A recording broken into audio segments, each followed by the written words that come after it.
ನಮಸ್ಕಾರ. GTV news ಕನ್ನಡಕ್ಕೆ ಸ್ವಾಗತ. ನಾನು ನಿಮ್ಮ ವೆಂಕಟೇಶ್. ಕರ್ನಾಟಕ ರಾಜ್ಯ ಕಾನೂನು ಸೇವೆಗಳ ಪ್ರಾಧಿಕಾರಕ್ಕೆ ಎರಡನೇ ಬಾರಿಗೆ ಸದಸ್ಯರಾಗಿ ಆಯ್ಕೆಯಾದ ಮಾನವ ಹಕ್ಕುಗಳು ಹಾಗೂ ಭ್ರಷ್ಟಾಚಾರ ವಿರೋಧಿ ಸಂಸ್ಥೆ ದೆಹಲಿಯ ರಾಷ್ಟ್ರೀಯ ಅಧ್ಯಕ್ಷರಾದ ಡಾಕ್ಟರ್ ಮೋಹನ್ ರಾವ್ ನಾಲ್ವಡೆ ಅವರಿಗೆ ತುಂಬು ಹೃದಯದ ಅಭಿನಂದನೆಗಳು. ಅಭಿನಂದಿಸುವವರು GTV ನ್ಯೂಸ್ ಕನ್ನಡದ ಸಂಪಾದಕರಾದ ಜಿ ವೆಂಕಟೇಶ್ ಹಾಗೂ ವೀಕ್ಷಕರು ಮತ್ತು ಮಾನವ ಹಕ್ಕುಗಳು ಹಾಗೂ ಭ್ರಷ್ಟಾಚಾರ ವಿರೋಧಿ ಸಂಸ್ಥೆ ದೆಹಲಿ ಮಾಗಡಿ ತಾಲೂಕು ಅಧ್ಯಕ್ಷರಾದ MR ಮಂಜುನಾಥ್ ಮತ್ತು ಪದಾಧಿಕಾರಿಗಳು.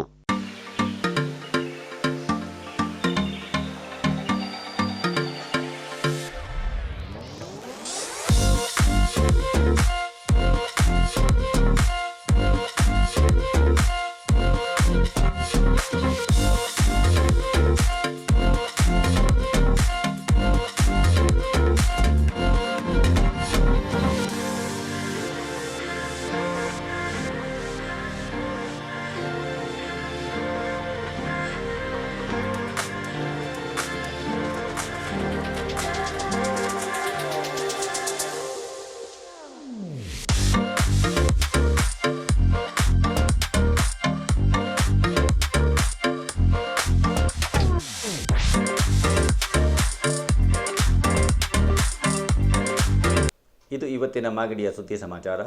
ನಿರಂತರ ಸುದ್ದಿ ಸಮಾಚಾರಕ್ಕೆ ವೀಕ್ಷಿಸಿ ನಿಮ್ಮ GTV ನ್ಯೂಸ್ ಕನ್ನಡವನ್ನು. ವಂದನೆಗಳು.